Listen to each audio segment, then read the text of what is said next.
Do you have a question about submitting your video for class? I'm sure you do. And guess what? I got you covered. In this video, I'm going to give you all of the guidelines for your video submissions for class and a few tips. All right, so first things first.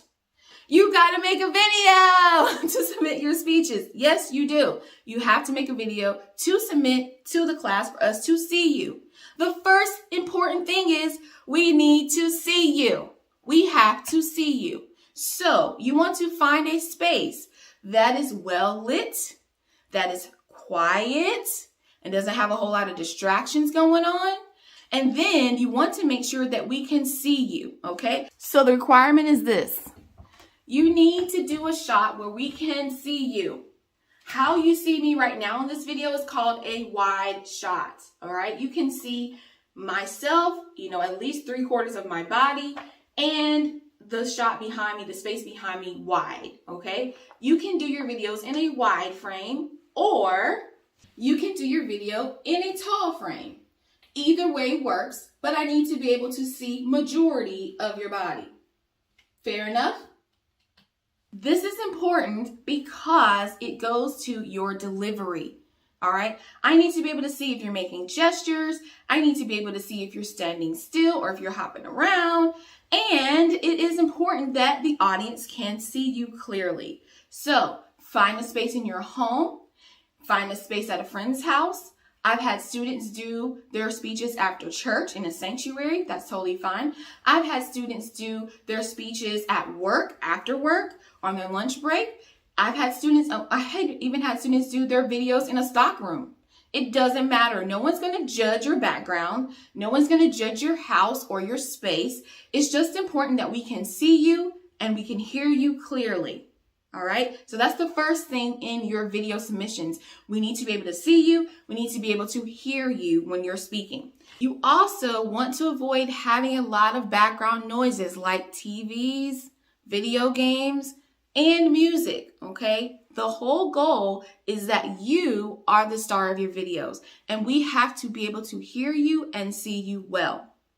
The second thing is, while I love children and I love pets, I have them myself, they are not to be in your videos, okay? You are the main speaker, and that's who we're here to see in class, okay? So we're not going to have extra people in our videos, okay? I will go ahead and make sure to emphasize this. Selfie mode videos are unacceptable. We're not going to hold our phones up to ourselves or hold our iPads up to ourselves and be in selfie mode, meaning the only thing I can see is your face, okay? You also need to be standing. That is a requirement. You need to stand up when you deliver your speech. You're not sitting at a desk. You're not sitting at a table. You are standing. The third thing with that is you're going to remember that you are speaking only from your speech outline template or note cards. You are not to speak from any devices. I know it's tempting to use your phone as to keep your notes. Just type your notes in and use your phone and just scroll as you're talking. That's not how we're doing class, because that is a skill that you can be able to speak from your notes, your note cards, or your outline template. Okay, we're not going to do videos speaking from a device. You need to have a physical piece of paper, physical note cards. And you might think, oh, Ms. Hunter, that's so old school. Maybe it is, but it's the way we're doing it for class, because that is a requirement for public speaking. And here's the reason why. It is the most fair way to do it. Everyone doesn't have access to those type of devices. And in different speaking situations, you won't either. When you watch the news or you watch anything on television, those people are speaking from teleprompters. I'm sure you've seen them, even in political speeches that different political candidates use. You see these little screens that have words scrolling on them, okay? That is something that you get to have at that level of speaking. For class, we don't have that. So we don't need to be speaking from a device at all. I do have students every semester that really try very hard to read from their device. In other words, they'll have something taped up to the screen, or they'll have notes on the other side of the screen. And guess what? That affects your eye contact. Do not put your notes up on top of a device that is recording you. That's cheating, really. Your notes go in your hands or on your note cards in your hand that you look down at quickly, you refer to them, and you look back. That is part of eye contact.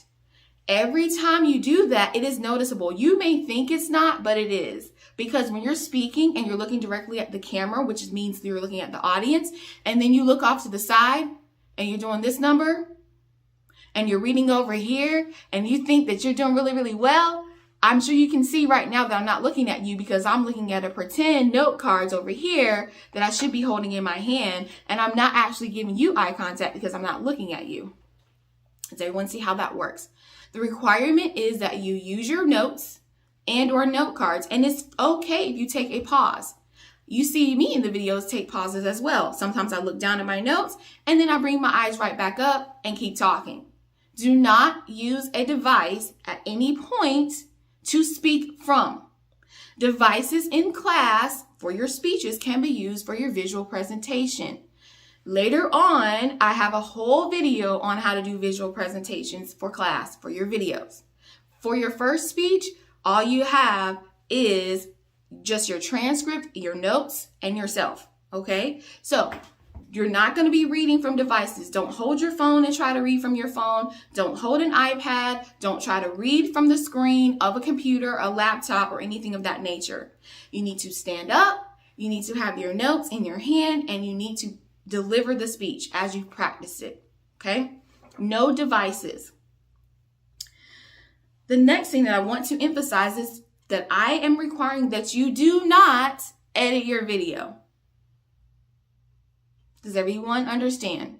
Do not edit your video. You turn the camera on, you stand in your space, you hold your notes, you deliver your speech, and it's okay that you walk right back up and turn it off. Okay? Do not edit your video.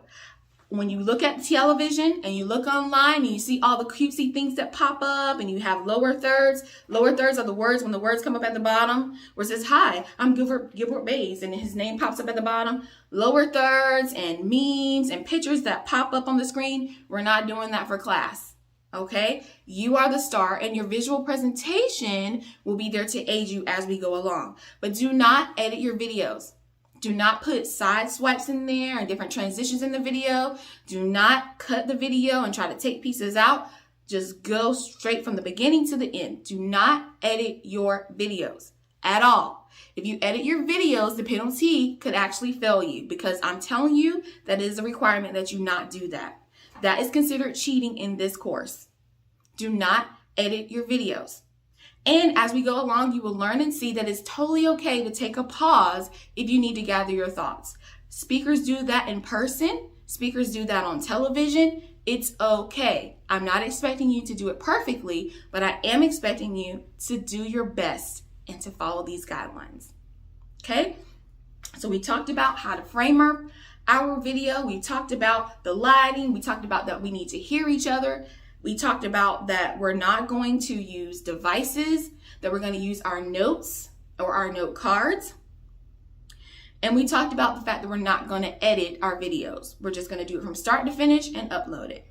And you may be thinking, Ms. Hunter, how am I going to do this? You're telling me I have to have a wide shot or a tall shot. What am I going to do? Well, there's a couple of different ways, a few different ways you can film yourself, all right?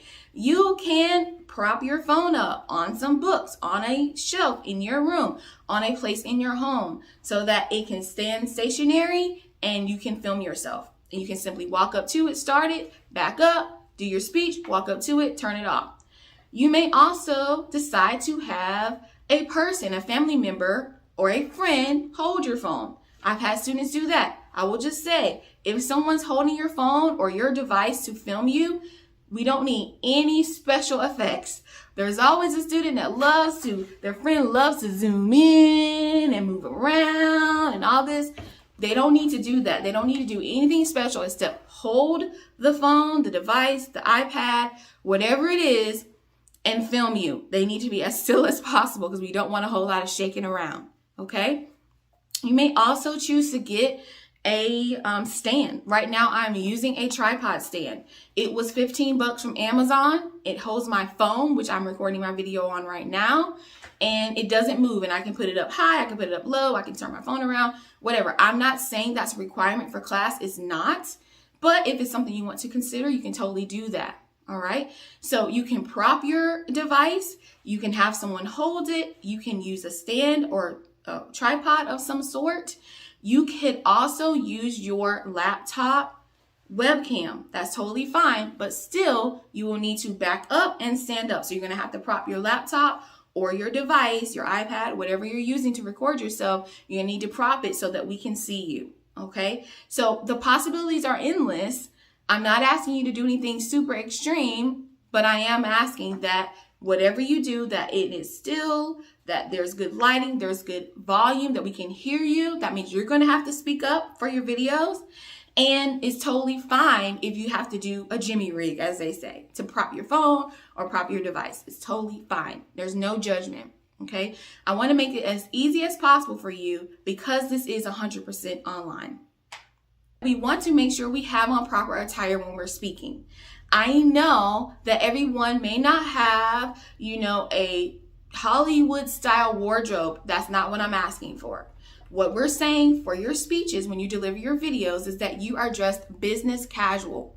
Business casual means a nice shirt and some slacks, a nice shirt and a skirt, a nice dress, a nice cardigan can work. Any of those things. What we're not going to have when we're recording ourselves for our speeches, we're not going to do hoodies, okay? We're not going to have things on our head. We're not going to have hats, ball caps. We're not doing that. We're not doing hoodies. We're not doing graphic tees. While they are so cool, I love a graphic tee. You see me in the street, I usually have on some amazing graphic tee, okay? They're cool, but not for speech class, not for Comp 231. You need to have on business casual. I'm not asking you to go to the store and buy anything. You may say, Ms. Hunter, but I don't really have a whole lot. I have a uniform that I wear for work. Wear your uniform. Work clothes are acceptable. If you're a nurse and you have scrubs, wear those. All right. If you work at a convenience store and you have a polo shirt that has the convenience store logo on it, that's fine too. We're just not going to do big Nike swooshes, big shirts with big quotes on them, shirts with dragons and tattoo art. Right now, I just have on a business casual shirt. It does have a pattern on it, but it doesn't have any words. All right, it's not making a political statement or anything like that. I have on pants, as you saw earlier. That is totally fine. We're not going to do t-shirts, tank tops. We're not going to look like we came from outside cutting the grass. We're not having ball caps and hoodies on. We're going to look professional in our videos. Okay? Oftentimes, in a communications course like this, you will see people speaking from a podium. For the first time, I am not going to make a podium mandatory.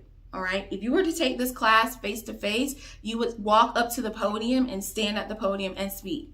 If you would like to do that, you most certainly can. So if you, like I said, if you do your video in a sanctuary or a church gathering space and they have a podium and you like to stand behind the podium, that's totally fine. If you like to make a makeshift podium, students have done that where they have put a table on top of a table, put a cloth over a box. You're totally welcome to do that. If you don't have a podium, that's okay. Some students like to use a music stand. I have a lot of students that play instruments and they will use a music stand. That is acceptable as well. But if you don't have a podium, I'm not going to make that a requirement for the course.